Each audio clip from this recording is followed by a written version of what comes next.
The idea is this: life is a series of tests. Difficulties are tests.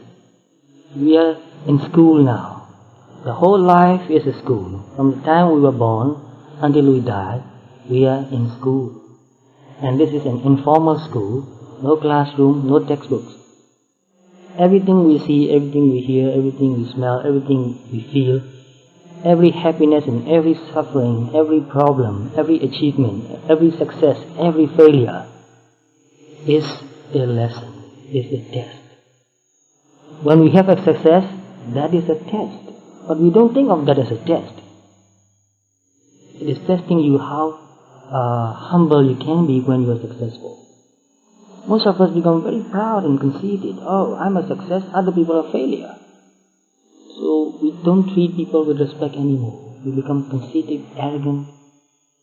So success is a test. And the same way, failure is a test. How equanimous you can be. How much you can keep your balance and not feel depressed, not feel inferior, not feel unhappy about not succeeding in doing something. And also it is a test to find out whether you will try again. Failure, try again. Another failure, try again.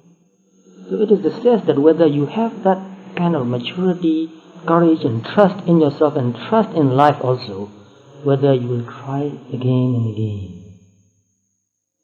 So we need to trust ourselves and trust our life too.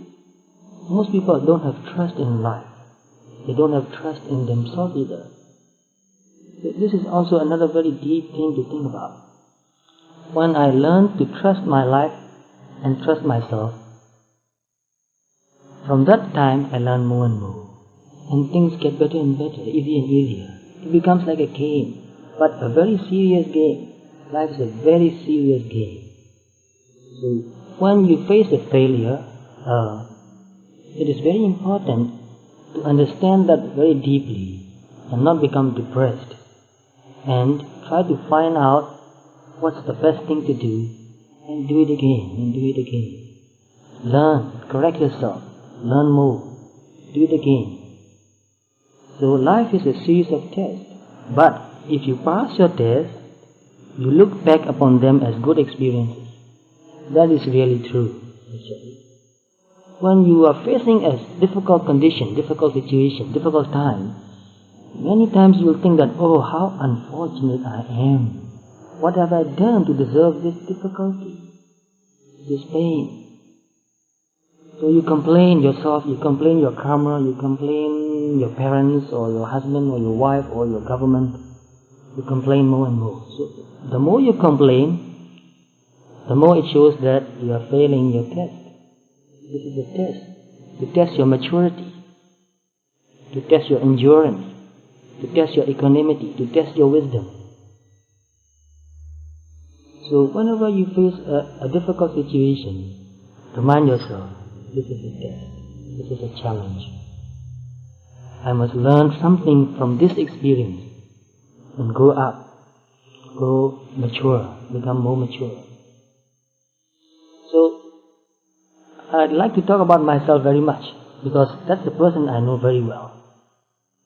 My life has been a series of difficulties. Since I was a young boy, difficulty after difficulty I faced. And I learned a lot from that. So that's why I want to encourage you also. No matter how much difficulties you are going through, try to maintain your equanimity. Meditate a little bit. Calm down a little bit. And see if you can learn something from that experience. If you can develop your inner qualities. If you can be more understanding, more loving, more forgiving.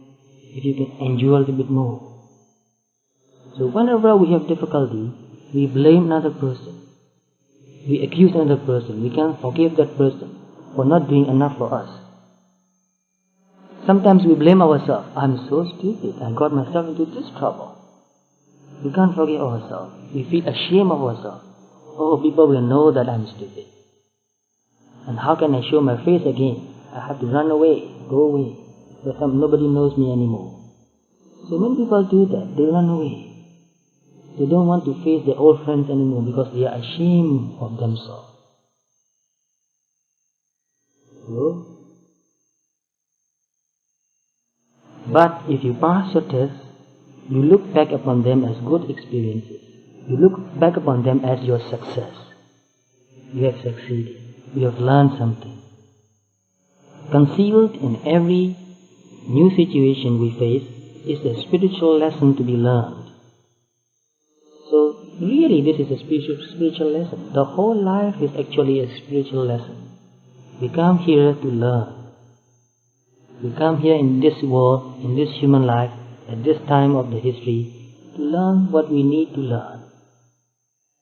And when I read about people who talk about their past lives, and many people express very similar ideas.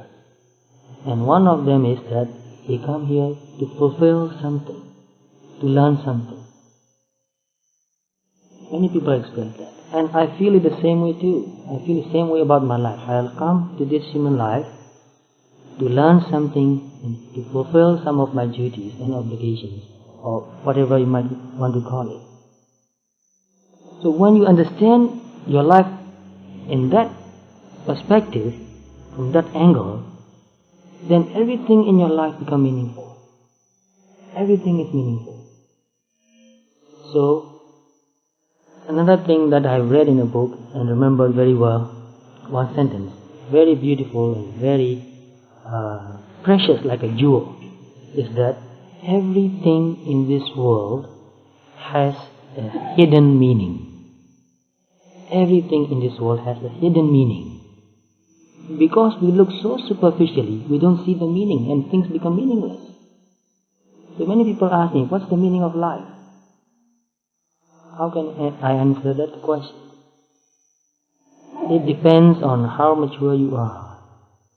It depends on how much meaning you put into your life. Don't ask what life means. Ask first, what meaning do you give to your life? We have to give the meaning. Don't ask for a meaning. Give meaning to your life. Give meaning to your experience. This is very important. Whenever something happens, just try to find out, there must be some spiritual meaning in this experience. And I need to find that out. That's why I'm facing this situation, whether it is good or whether it is bad.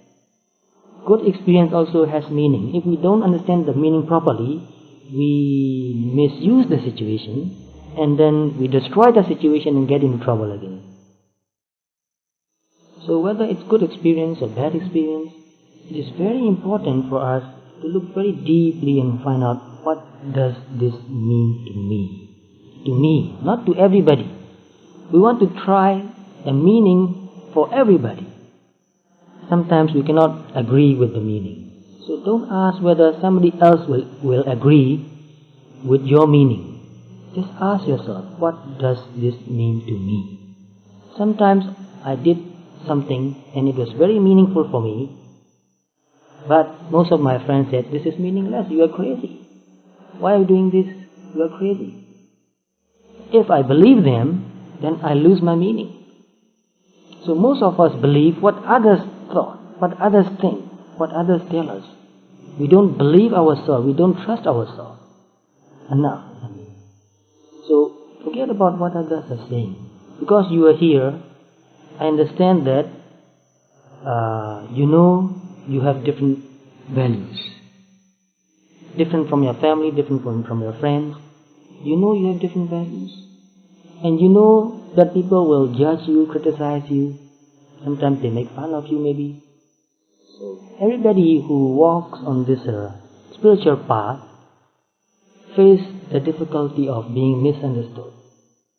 Everybody faces the same difficulty, misunderstanding. So you need to have trust in yourself. I know what I am doing, and I know what it means to me. If it doesn't mean anything to other people, if it doesn't make any sense to other people, it's not my problem. Just say that it's not my problem. I know what I am doing. So, everything has a meaning. It is good to be tested. We grow and learn through passing tests.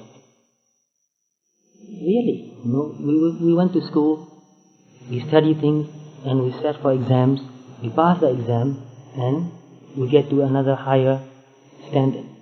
So every time you pass your exam, you get to a higher state. And this is the way with our life too. Every time we pass a test, we learn, we grow up. We grow up, not really grow old. Some people grow old, but they don't grow up. Some people, although they are not very old, they are already grown up. So growing up doesn't depend on the number of years you have lived. Growing up depends on how much you have learned from your experiences, from your life, not from books, not from other people, from your life, from your experiences. So one of the joy of living a life is knowing that you are growing up. Each day you are growing up. That is one of the joy. So I look upon all my tests as good experiences. So I hope you can say the same thing to yourself. This is somebody who told me. Somebody said that, but I like it very much.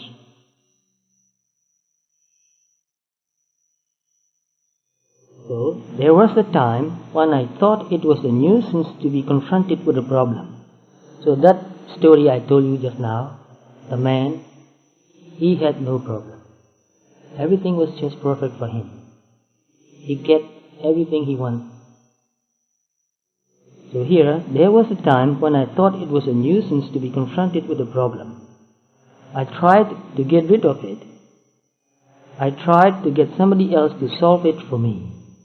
So when we face with a problem, we want somebody else to solve the problem for us. Our daddy solved the problem, mommy solved the problem. And if we are married, sometimes we expect, oh, my husband will solve the problem. Or sometimes even the husband thinks that, oh, my wife will solve the problem. And sometimes we even expect that our children will solve our problems. In many, many cases, it happens. So I try to get rid of it. I try to get somebody else to solve it for me.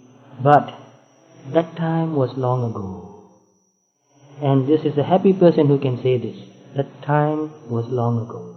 You are no longer looking for somebody else to solve your problem. If you can say that that time was long ago, then I can say that you are a happy person.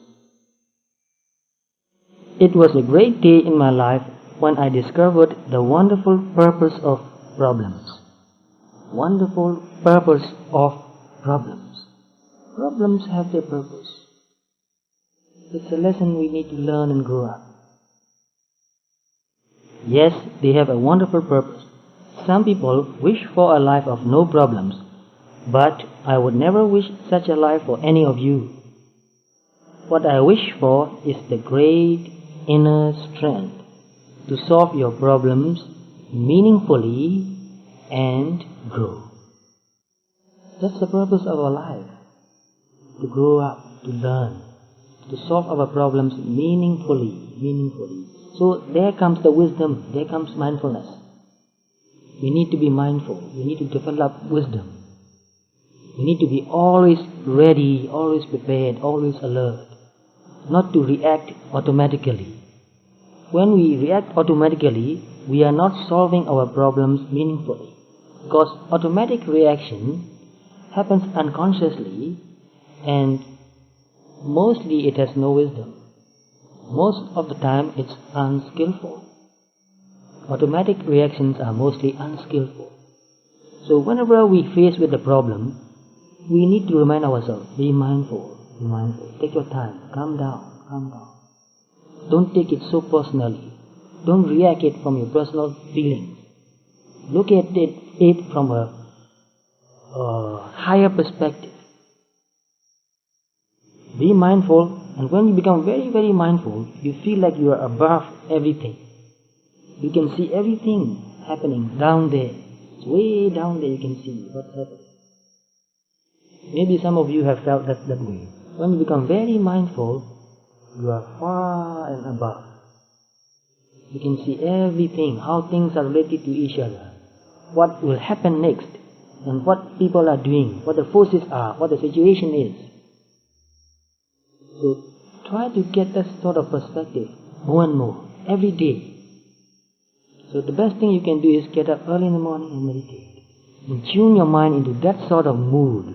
This mood is very important. When you are in the right mood, then when something happens, you are ready. You are always ready. So mindfulness gives you a kind of equanimity, which is a kind of mood. It makes you calm.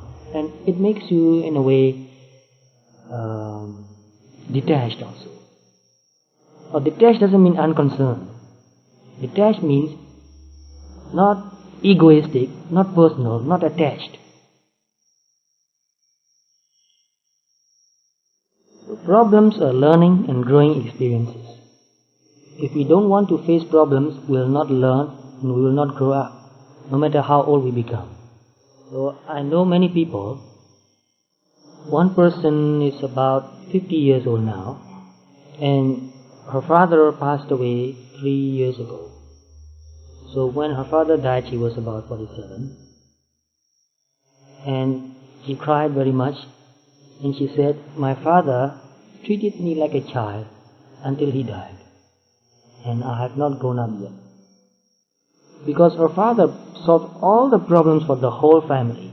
A very fatherly person, very powerful too. He was a very powerful person. So he made all the decisions for everybody. Nobody need to decide anything. So when he passed away, nobody knew what to do. So if we don't solve our own problems and expect other people to solve our problems for us, then we will not learn, we will not grow up. A life without problems would be a barren existence. Barren existence. Bare, meaningless. It will be very childish. Without the opportunity for spiritual growth. With no problems, we will not have opportunity for our spiritual growth. Actually, difficult situations are opportunities for us to learn and develop our spiritual qualities. When people treat us badly, it is an opportunity for us to to be mindful, not to become angry and hateful, not to react too much. When things are difficult, it is an opportunity for us to make our life more simple. So, every problem is an opportunity. If you can understand this and take every problem as an opportunity, then your life will become more and more meaningful. So, to take every problem, every difficult situation as an opportunity, you need to be mindful. So you need to be always mindful. There should be mindfulness already in your heart.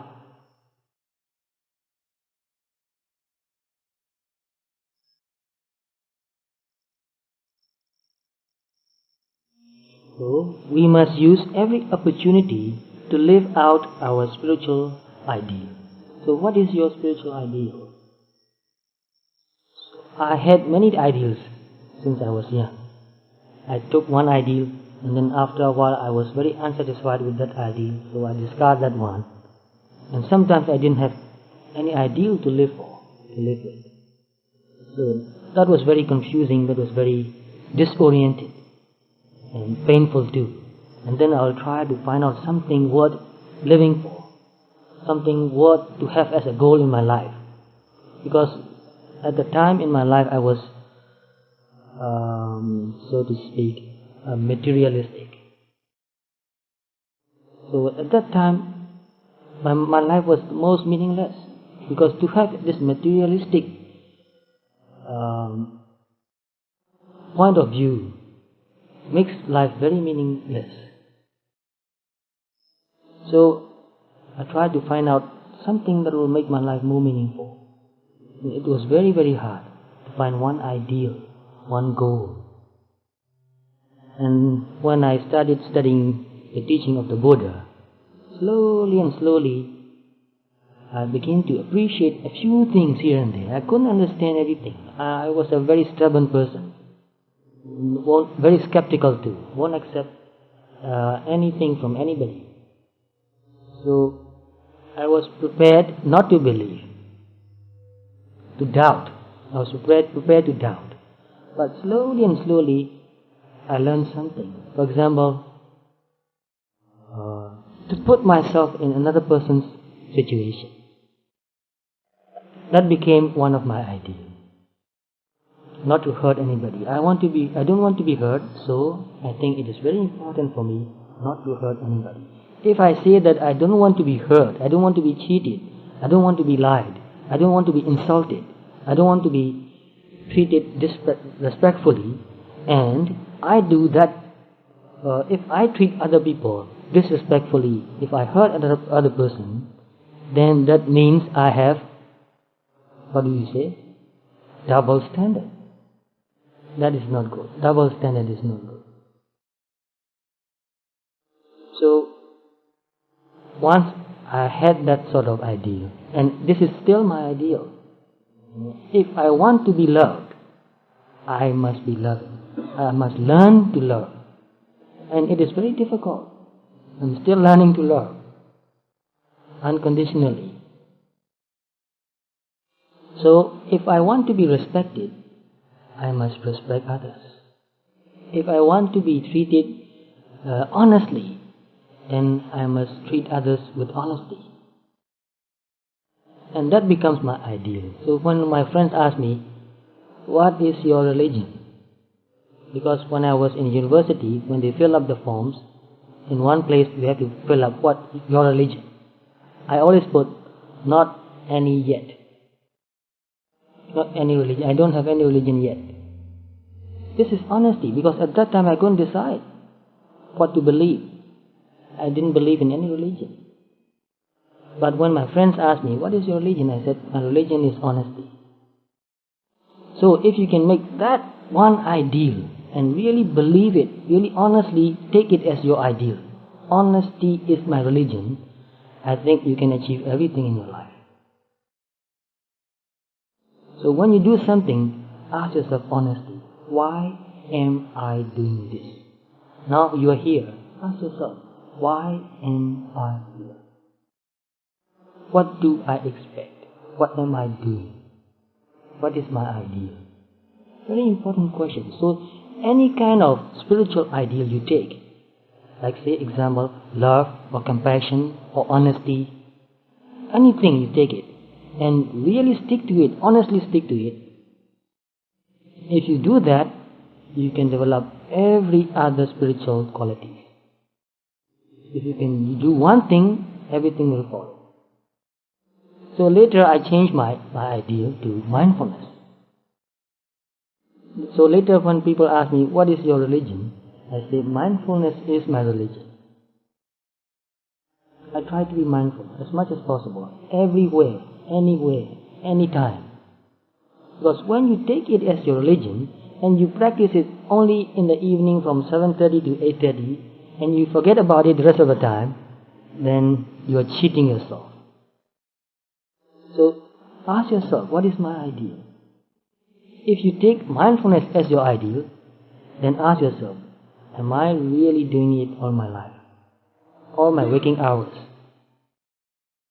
If you can do just this one thing, to be mindful from the time you wake up until you go to sleep. You might forget it because it is very easy to forget. It is quite natural to forget too, but not deliberately. If you remind yourself that I will try my best to be mindful in every situation, everywhere, every time. If you just try to do that, you can develop all other spiritual qualities. So to do one thing wholeheartedly is very important. So we must use every opportunity to live out our spiritual ideal, not just in charitable endeavors, not just in our life's major projects, but in the home, in the street, in the market, or in associations with the individuals in the various walks of life. Everywhere. If you do that, you'll be very satisfied with yourself. Even though you know that you are not perfect, you'll be very satisfied. knowledge in itself is of little value. You have heard enough about meditation instructions, quite a lot. They are very useful in their own way, but knowledge in itself is of little value. It is the practical application of knowledge that matters. Practical application. So when you know what mindfulness means, and when you know that experientially, when you know how your mind is, the quality of your mind when you are mindful, and the quality of your mind when you are not mindful, when you are absent-minded, when you are daydreaming. If you see the two, if you really see these two states of mind again and again, which one would you choose? To be mindful, of course. So when you are not mindful, when you are absent-minded, when you are daydreaming, you are allowing all kinds of thoughts to come into your mind, all kinds of weeds to grow in your garden. So meditation is like cultivation, cultivating a garden. That's a simile I gave last Saturday in my meditation commentary course. So practicing meditation is like cultivating a garden. You have to weed almost every day because airborne weeds are falling into your garden. Seeds coming from the air falling into your garden. If you see them the moment they fall, you can just pick that out. But if you don't see them, they'll sprout and they'll take root. And if they are very young, you can still pull it out very easily. But if you leave them there for a long time, they'll take deep root and grow, and it will be very hard to uproot the weeds. So if you let all the weeds grow in the garden, then your flowers will not have a chance to grow, because weeds will overcrowd your flowers. They will take away all the water and nutrients, and the flowers will not have enough water and nutrients to grow. So meditation is like cultivating a garden. You have to tend the garden every day. Keep the soil soft. Irrigate the soil properly.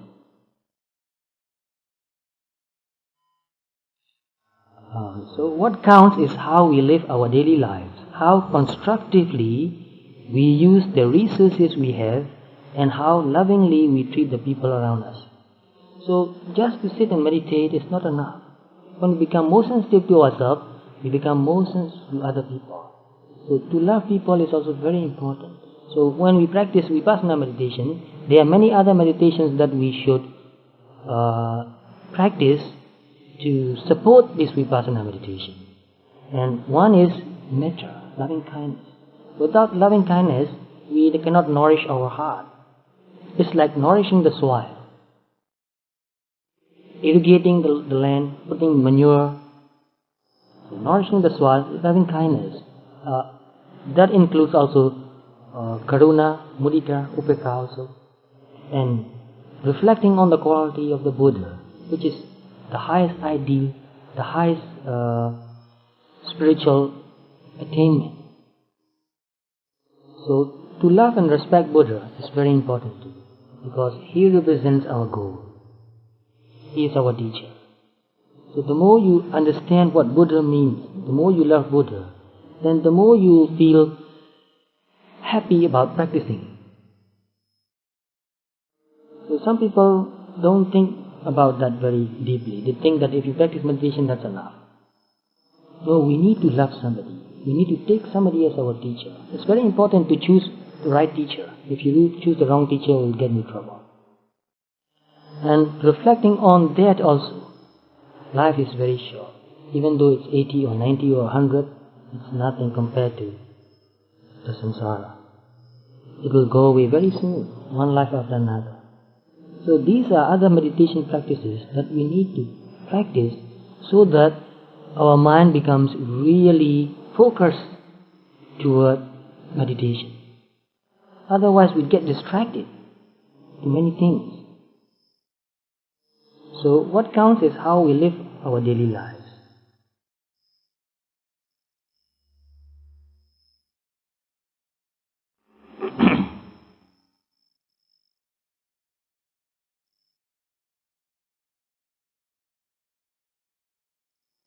every aspect of our lives is connected to every other aspect of our lives. Take your time and let this idea sink into your mind.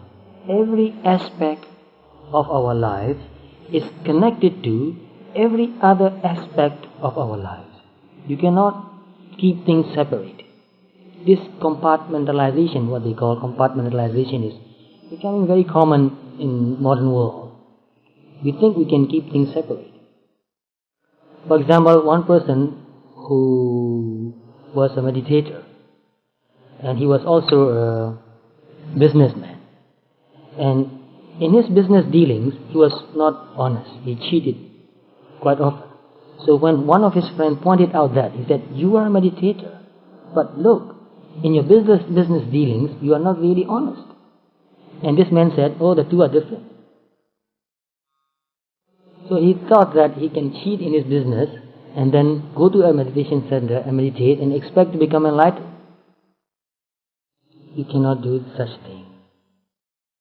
So the same way, you are very unloving or very cold and cruel in your relationships, and if you come to a meditation center and sit and meditate and expect to be enlightened, no way. You cannot keep things separate like that. So every aspect of our lives is connected to every other aspect of our lives. This truth is the basis for an awakened life. This is the basis. So if you really want to develop your inner qualities, develop your wisdom, be very mindful everywhere, in every relationship. Whatever you do it very thoughtfully, very mindfully. Am I really honest? Am I loving? Am I being mindful? If you can do this, although it is not quite easy to do, but if you do this consistently, if you go on and on doing like that, you will develop your inner qualities. And meditation will become your nature. If we do something which is not in accordance with our meditation, then we have conflict in our mind. With that kind of conflict, we cannot really develop deep insight.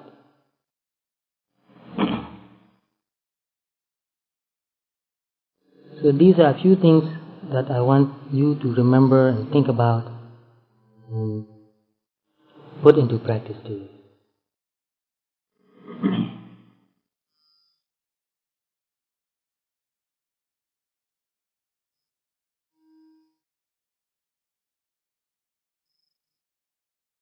So now we are going to sit and meditate. Make yourself as comfortable as possible.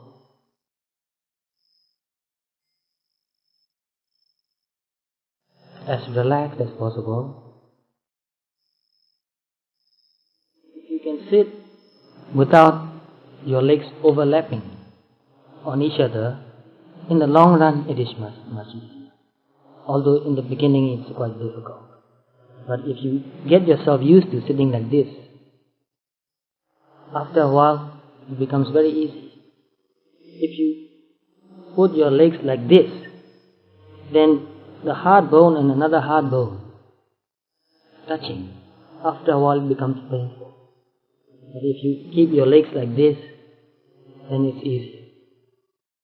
It's just a matter of practice, not difficult. When I was younger, I can sit full lotus without touching my legs. I can just fold my legs like this. I don't know whether I can still do it or not, because I haven't been doing that for a long time. But let me try. So one leg has gone up. Another leg. It's quite easy. You can still do that. Some people find it very hard. They just pull on their leg like this. So I can sit like this for a long time. It makes your body very stable. In the beginning it's hard, but when you get used to it, it's very good. So you are sitting like a pyramid shape with a broad base. Your head is like the top of the pyramid, and you put your arms like this or like this, but not lean on your arms. Just let your arms go down, or just like this also. You can sit like this, like a rocky mountain, like a pyramid. It's an image of stability. Makes you feel very stable. So this body image also helps your mind. It makes you feel very strong. So it doesn't matter how you sit, just be very comfortable.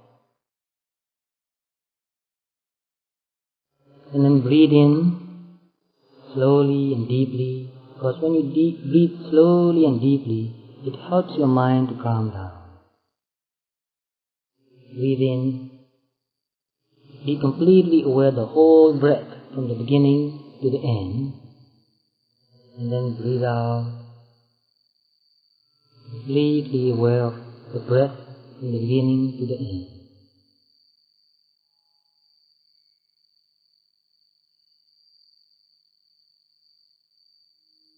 Do that for a few times, a few minutes.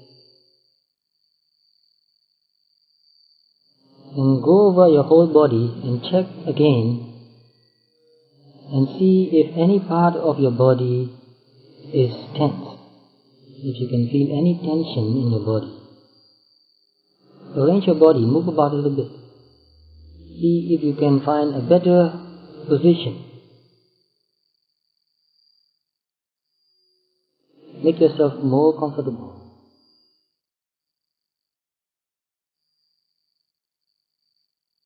Breathe in and breathe out.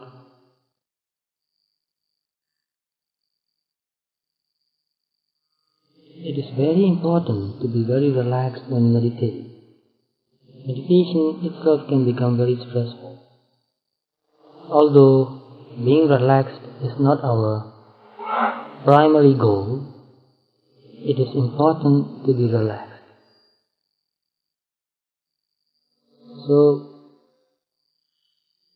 see if you can feel any tension on your forehead, especially between your eyebrows.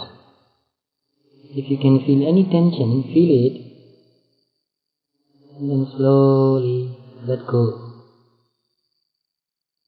See if you can make yourself more relaxed. Feel your eyes. Are you trying to keep it shut?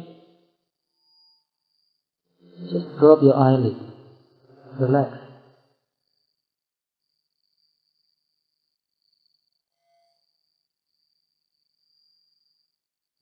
Muscles around your eyes, they must be quite tight. All day looking. Eyes must be quite tight. Relax the muscles around your eyes. Relax the muscles that you use to move your eye. Just relax.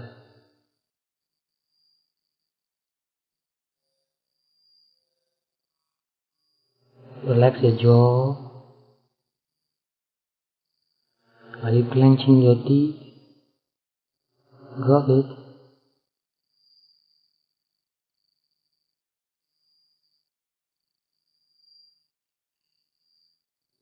Loose your jaw.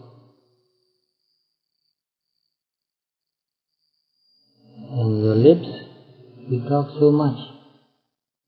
Your lips get tight. Make your lips become very soft.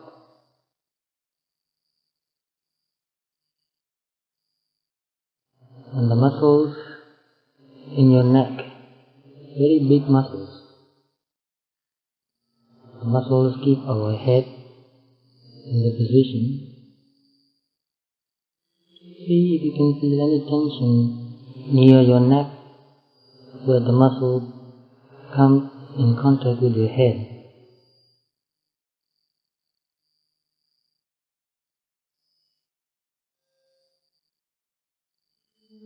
Relax your neck and then your shoulders. Drop your shoulders.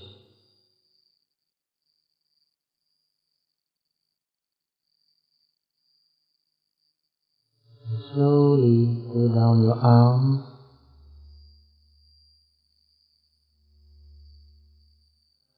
down to the tip of your fingers.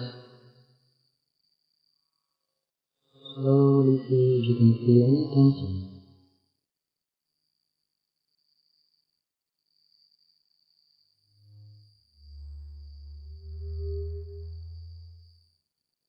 Relax your arms, relax your throat. Let your tongue become very relaxed. Let your tongue become very relaxed.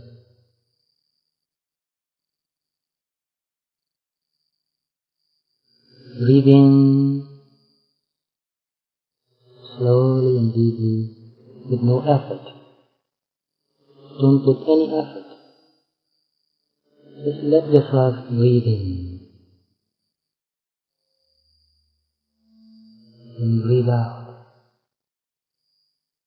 See if you can feel any kind of tension near your breastbone, near your heart region.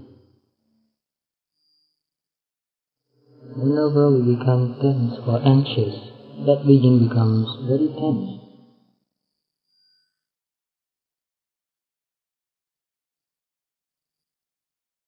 Let go.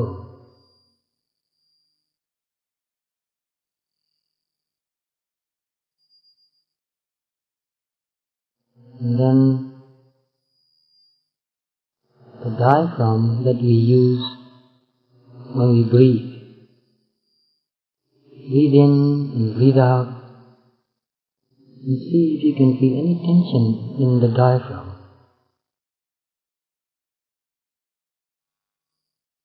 When we are anxious, the diaphragm doesn't relax as much as it could. So relax your diaphragm as you breathe in.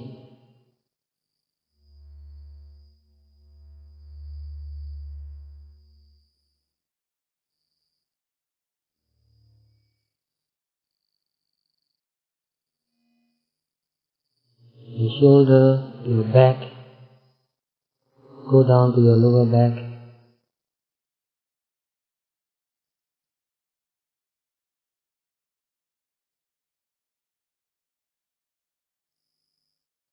And slowly move down to your legs.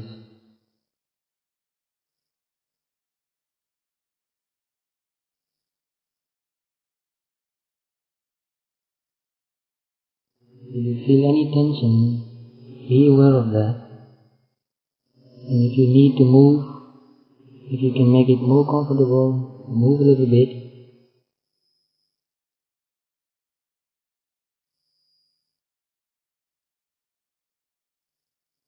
And now, go through the whole thing again, slowly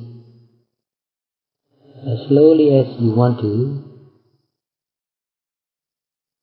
I will not disturb you. Go through that again by yourself.